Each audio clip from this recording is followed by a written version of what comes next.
Hey guys, we're back with the notes for 7.5. Today we are going to be focused on solving radicals. Okay, so you might use rational exponents a little bit to help you strategically make an answer, but for the most part, we're going to stay in radical form for this time. Okay.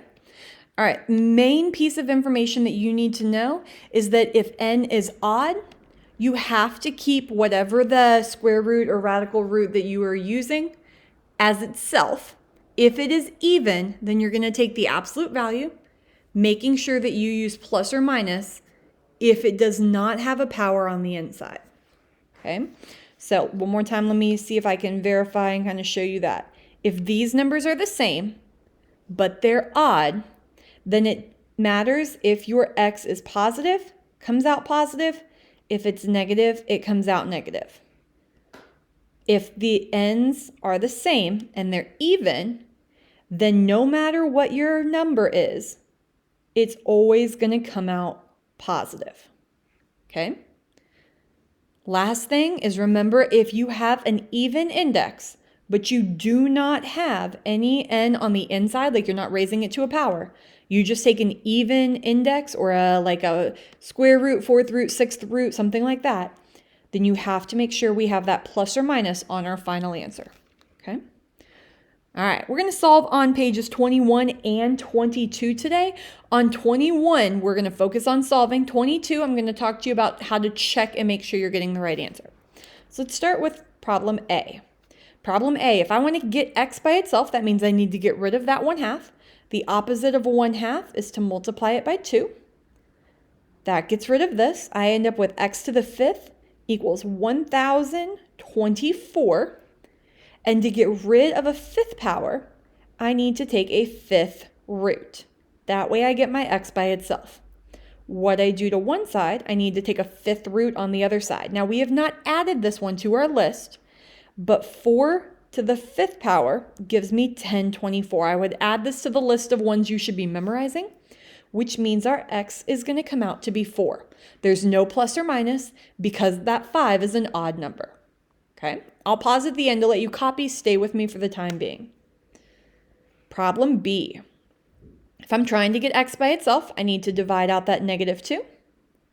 That gives me x to the 6th equals a positive 729. To get rid of x to the 6th power, we need to take the 6th root. Again, we have not added this one to your list, but 3 to the 6th power should give you 729. So we know that if the 6's cancel and we get x, that my value is going to come out to be 3. Since 6 is an even number, we do need the plus or minus on that 3. Okay? All right, let's talk about C. If we are trying to get x by itself, I'm actually going the opposite direction this time. Right now I have to the 4th power. I'm going to have to take the 4th root of this whole side in order to get rid of the 4. When I do that, all I have left is x plus 5. And the 4th root of 16 we've already talked about is a 2. Now, because that 4 is even, we are going to need a plus or minus for our 2. All right, second part, we're going to be moving that 5 over to the other side. Remember, he does not subtract from the 2. He actually goes between the equal sign and the plus or minus. So it's going to look like this. -5 plus or minus 2, which is going to give us two different answers. We're going to think about it like -5 minus 2 and -5 plus 2. So my x could either be -7 or it could be a -3. We have two answers here. Okay. If you want to pause now and copy anything from the top row, go ahead and do that now. We're moving to the bottom row. Perfect. Focusing on the bottom row. Problem D. Again, if we're trying to get x by itself, we need to divide out that 4. That gives me x to the 5th equals 32. To get rid of the 5th power, we need a 5th root. What you do to one side, we need to do to the other side. And we already know that the 5th power of 2 gives us 32. So this one should be x equals 2. All right, problem E. Problem E has multiple steps, so please stay with me. This one's going to be a little bit longer. First thing we need to do is get rid of this constant here.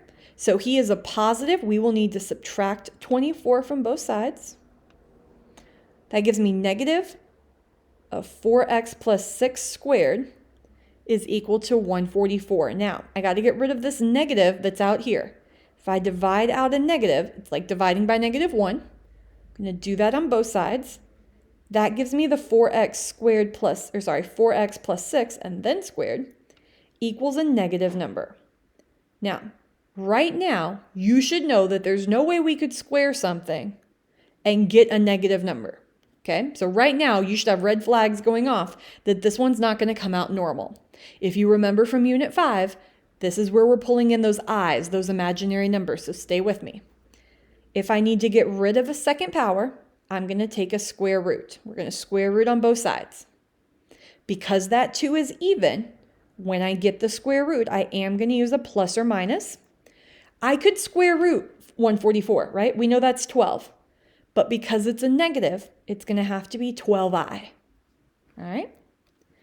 All right, from the next step, we're going to move that 6 over just like we did on problem C. Move him over to get that as a -6 plus or minus 12i. And we have one more step before we can simplify. I'm going to divide out that 4 from both sides. When I do that, I notice that 4 can simplify with both of these. It can go completely into 12, but it cannot go completely into 6. So the only thing I can do is divide out a 2. We're going to take this down to -3 plus or minus 6i over 2. Okay. All right. That is the final step on that problem. We are going to do one more before I pause and let you copy. Let's talk about F. For problem F, if I add 8 to both sides, I'm trying to get that x by itself. That gives me x to the third power equals a -64. And while we couldn't square root a negative, we could cube root a negative. Okay? So we're thinking about what number to the third power would give us 64. That one should come out as a 4.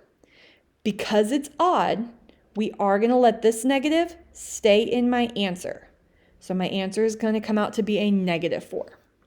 If you would like to pause the screen on this set, go ahead and copy anything you missed. We're going to move to page 22. Perfect. On page 22, here is the most important thing that I need you to understand. You may solve an equation perfectly and still end up with an extraneous solution. There's no shortcut like absolute values where we can recognize these from the beginning, okay? You're gonna have to just plug them back in and check. So here's what we're gonna do. I'm gonna solve in blue. I'm gonna check in pink, okay? All right, so let's go through first question. Problem number 1. I need to divide by 2 on the first guy. That gives me cube root of x minus 3 equals 2. The opposite of cube rooting is to cube it. So I'm going to do the same thing on both sides. That gives me x minus 3, and 2 to the third power is 8. I'm going to add 3 to both sides, which gives me 11. Now, I only got one answer on this one, which is great. So we're going to plug that back in. We're going to plug him all the way back into this original equation. And you've got to be careful to simplify and not solve. So what I mean by that is you are not going to touch the 4. Don't do anything with the 4. You're just going to keep bringing him down and see if it equals 4. Okay? All right. So I'm going to keep the 2 and the cube root. 11 minus 3 is 8. Cube root of 8 is a 2. And 2 times 2 is 4. So yes, that answer works. There's no extraneous solution. If you need to pause the screen and copy that, you can do so now. Otherwise, I'm moving on to number 2. Problem number 2. We have double square roots. Here's the rule. Technically, you could show me that you're squaring both sides, but it'd kind of be like square root of 4 equals square root x. You would just say 4 equals x, okay? You're allowed to just get rid of those square roots if they're perfectly on both sides. So we would say 3x plus 4 equals 2x plus 10. I'm going to subtract this 2x from both sides. That gives me regular x plus 4 equals 10. subtract 4 from both sides. That gives me only one answer, x equals 6. When I plug that in, I'm going to plug it into the top row, and I have to do both sides of my checking. Okay? So that means I should be doing square root of 3 times 6 plus 4, and seeing if that equals the square root of 2 times 6 plus 10. You cannot move things back and forth. You cannot cancel things. You are just simplifying. 3 times 6 is 18. Plus 4 gives me 22. On this side, 2 times 6 is 12 plus 10, again, gives me 22. This is the exact same thing on both sides. Therefore, it is a completely perfectly solution. Okay? Let's try number 3. Problem number 3. If I look at this problem, I need to get rid of the positive 3. He's a constant first. I'm going to subtract 3 from both sides. That gives me 9. I'm going to get rid of this negative by dividing by a negative 1. We know right now that even though I may solve this out, I cannot square root a number and equal a negative 9. So you should have red flags in your head going off right now that even if I solve this, I'm probably going to get something extraneous. Showing all work though, you would square to get rid of the radical, square this side, that gives me 81, and then you have to show that you're plugging it back in. Okay, well, let's go below it. So I would say 3 minus the square root of 81 equals 12. Let's check that. Square root of 81 is 9, but 3 minus 9 does not equal 12. So right now I would say no, this is extraneous. Okay, you do need to finish your answer before you check it. So you don't get to just stop right here.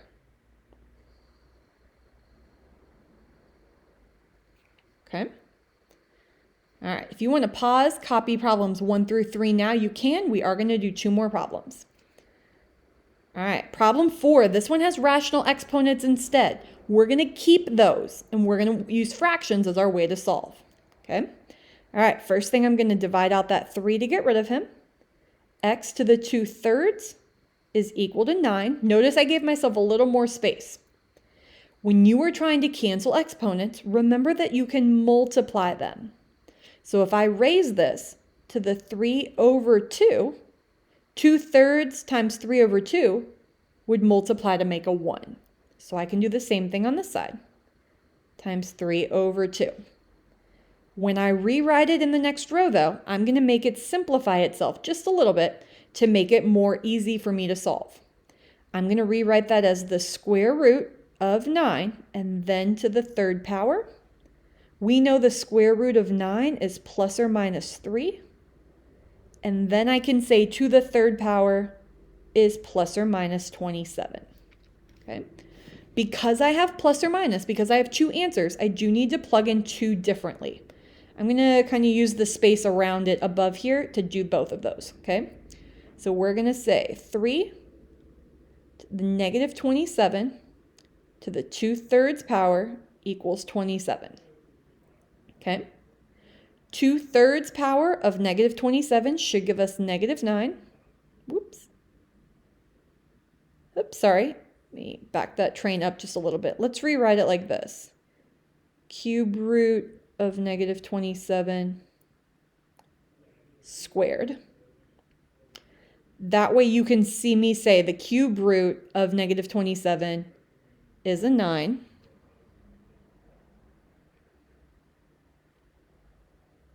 After I square it,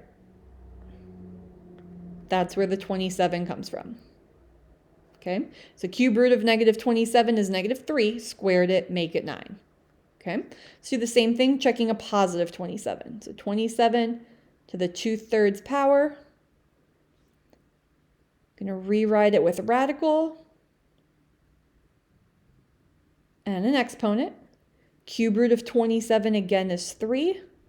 Square it gives you 9, which comes out to give us that same 27 that we wanted to equal. So both of these answers are correct. You could box this as your final answer. Okay. Technically, you could have boxed 1 and 2 also. All right, last one, number 5. Number 5 is a little bit tricky. This one's going to have a full, long solving process, so please stay with me. All right, first thing we're going to do is I'm going to notice that I could move the 12 and the x to the other side because I do not want to try to FOIL this, okay? I do not want to have to deal with that. So what we're going to do is we're going to move the 12 to the other side, making him a plus 12.